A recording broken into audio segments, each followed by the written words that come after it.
Hello and welcome to Nerd Sanctum. Today we'll be talking about what hunger really is, how it's influenced, and what we can do about it. From a biological point of view, the sensation of hunger is really a balance of hormones and chemicals. This balance has two sides, hunger and satiety, which is the feeling of fully satisfying a desire or appetite. Both of these sides operate in the same part of the brain. Hunger is controlled by the lateral hypothalamus. Every time that part of the brain is stimulated, it causes you to feel hunger. In fact, if you cut or damage the lateral hypothalamus, you will never feel hungry ever again. Satiety is controlled by the ventromedial hypothalamus, and it works similarly.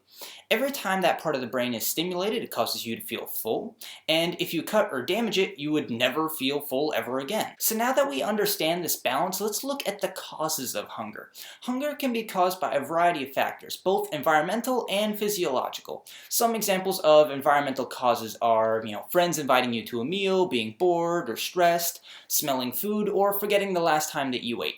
While some physiological examples would be needing to intake more energy, having unbalanced hormones, genetic causes, or damage to parts of your body that regulate hunger. With these categories in mind, we see environmental causes are usually a craving, a desire to eat to fulfill needs other than hunger, or really are a want, while physiological causes are due to a need. Managing environmental causes or wants is mostly an act of self-control, but that decision can be hard because who doesn't love food, right? Especially since our brains are evolved to love large and quick sources of energy like sugar and proteins, which are pretty much in every food product that was designed by an entire industry to work off our desires to make money. Managing physiological causes or needs can be difficult too. There's a thing called set point theory, which is a genetically programmed weight range that a metabolic system tries to maintain. This means your hypothalamus turns on and off your hunger impulses and regulates your metabolic rate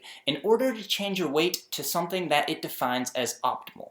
Now, some people find this hard to accept, but it's just like any other pre-programmed attribute like height or hair color. So now that we understand what hunger is and what causes and influences it, is there anything we can do about it? Yes, there are plenty of small things people can do to meet their physiological needs while satisfying their environmental wants. Some things would be eating smaller meals more frequently with all nutrition categories. This way you never get too hungry and binge, and you get all the inputs your body needs to function distributed evenly throughout the day to feel energetic and not drowsy. Nutrient balancing is better than calorie counting. Drink liquids and eat filling appetizers like soup or salad. This way your body naturally hits its set point quicker without having to consume more energy-dense foods that could leave excess energy. Then there are quirky tips like use small plates, keep a journal of what you eat, and eat in a room away from the food so you have to get up. All these are small things that keep you aware about your habits and limit incentives. I'm obviously not a health expert, but to me the rule of thumb is simply be confident and do what makes you happy in moderation. If you deprive yourself of happiness for too long, you'll end up crashing or binging, and that's what really leads to problems. Anyways, that's all I have for today. I'd like to hear if you have any thoughts, stories, or tips down in the comments below. And as always, thanks for watching, and until next time, have a good day.